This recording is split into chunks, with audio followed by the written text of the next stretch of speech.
Hello students. तो इस video के अंदर हम लोग H C. Verma chapter 5 Newton's laws exercise का क्वेश्चन 25 डिस्कस कर रहे हैं। तो चलिए हम क्वेश्चन को समझ लेते हैं। Consider the situation shown in the figure. All the surfaces are frictionless and the string and the pulley are light. Find the magnitude of acceleration of the two blocks. ये क्वेश्चन है। ठीक है, figure आपके सामने दिया हुआ है। आप एक बार क्वेश्चन को खुद से ट्राई कर लीजिए, वीडियो को पॉज करके, फिर उसके बाद में आप मेरे सॉल्यूशन को देखिए। ठीक है, तो हम इसको सॉल्व करते हैं। इसको सॉल्व करने के मैं आपको दो मेथड्स बताऊंगा स्टूडेंट्स।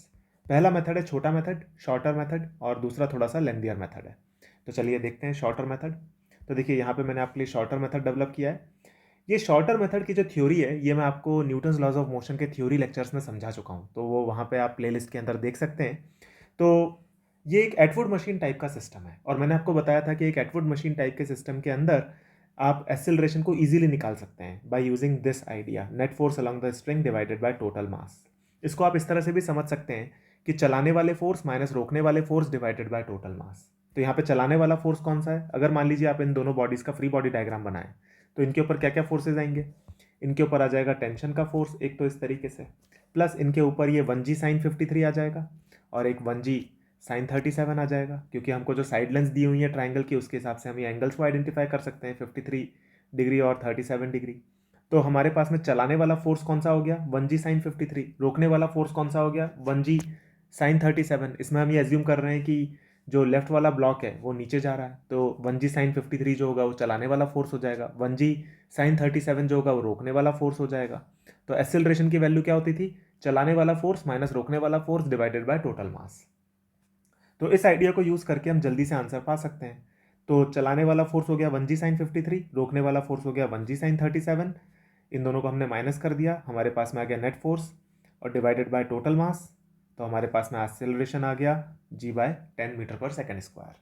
और ये क्वेश्चन सॉल्व हो गया शॉर्टर मेथड से। तो ये काफ़ी यूजफुल आइडिया है students, net force along the string divided by total mass. या तो आप इसको इस तरह से बोलिए, या फिर आप इसको इस तरह से बोल सकते हैं कि चलाने वाले फोर्स माइनस रोकने वाले force divided by total mass.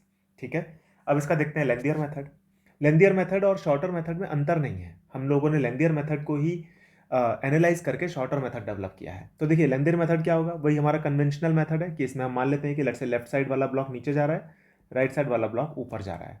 ठीक है, अब इनके फ्री बॉडी डायग्राम बना लेते हैं। तो ये वाले फोर्सेज आ जाएंगे हमारे पास में, टेंशन और 1g साइन 53 और 1g sine 37। Of course normal contact भी आएगा, और 1g कॉस 53 और 1g कॉस 37 वगैरह भी आएंगे, लेकिन वो हमारे क्वेश्चन को सॉल्व करने के लिए बहुत यूजफुल नहीं है, इसलिए मैंने उनको यहाँ पे शो नहीं किया है। ठीक है, तो यहाँ पे हम लेफ्ट वाले पार्टिकल के लिए इक्वेशन क्या बनाएंगे? 1g sine 53 minus T is equal to mass into acceleration, mass 1 है, तो ये हो गई लेफ्ट वाले पार्टिकल के लिए इक्वेशन। राइट वाले पार्टिकल के लिए क्या इक्वेशन बनेगी? T minus 1g sine 37 is equal to 1 into A. ठीक है, ये दो इक्वेशन आएंगी, इन दोनों को आप ऐड कर दो, सॉल्व। तो आप ऐड करते हो तो टी कट जाता है, आप सॉल्व करते हो तो ए की वैल्यू आ जाती है सेम, g/10 मीटर पर सेकेंड स्क्वायर।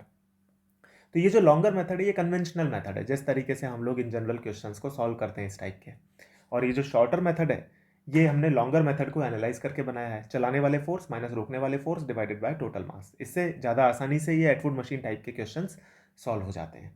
ठीक है स्टूडेंट्स, तो हम लोग मिलेंगे और वीडियोज़ में नए कंसेप्ट और नए प्रॉब्लम्स के साथ। Thank you.